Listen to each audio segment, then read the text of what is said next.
ಸಂವಿಧಾನಕ್ಕೆ ನೀನೆ ಶಿಲ್ಪಿಯು, ನೀನೆ ಕಲಿಸಿಕೊಟ್ಟೆ ಸಮಾನತೆಯನ್ನು. ನಿನ್ನ ಲೇಖನಿಯ ಬರಹ ದೇಶ ಖರ್ಚನೆ, ಒಂದು ಒಂದು ಮಾತು ಕೂಡ ಭೀಮ ಖರ್ಚನೆ. ಇವತ್ತು ಸುಮಾರು ಸಂಘಟನೆಗಳನ್ನ ಸರ್ಕಾರಕ್ಕೆ ಮಾಡ್ತಾ ಇದ್ದಾರೆ. ಸುಮಾರು ಸಂಘಟನೆಗಳು ಯಾಕೆ ಮಾಡ್ತಾರೆ ಅಂದರೆ ಅವ್ರವ್ರ ಬೇಳೆ ಬೇಯಿಸ್ಕೊಳ್ಳೋಕ್ಕೆ ಇರೋ ಸಂಘಟನೆಗಳನ್ನ ಮಾಡ್ತಾ ಇದ್ದಾರೆ, ದಲಿತರುಗಳು ಮಾಡ್ತಾ ಇದ್ದಾರೆ.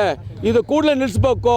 ಯಾವ ಜಿಲ್ಲಾಧಿಕಾರಿ ಆಫೀಸ್ಗೆ ಹೋಗೋ ಸಂಘಟನೆ ಅವ್ರು ನನ್ನ ಜೊತೆಗಿದ್ದಾರೆ ಅಂತಾರೆ, ಯಾವ ಮಿನಿಸ್ಟ್ರ್ ಹತ್ರ ಹೋಗೋ ಸಂಘಟನೆ ನನ್ನ ಜೊತೆಗಿದ್ದಾರೆ ಅಂತಾರೆ, ಯಾವ ಚೇರ್ಮನ್ ಹತ್ರ ಸಂಘಟನೆ ಕಾಂಗ್ರೆಸ್ ಪಾರ್ಟಿ ಆಗಲಿ ಬಿ ಜೆ ಪಿಗೆ ದಳ ಅವರು ನಮ್ಮ ಸಂಘಟನೆಗಳ ದಯವಿಟ್ಟು ಯಾರು ಮಾರಕ್ಕೆ ಹೋಗ್ಬೇಡಿ, ನಿಮ್ಮ ಹೋರಾಟಗಳನ್ನು ಮುಂದುವರಿಬೇಕು ಅಂತ ಹೇಳ್ತಾ ಇದ್ದೀನಿ.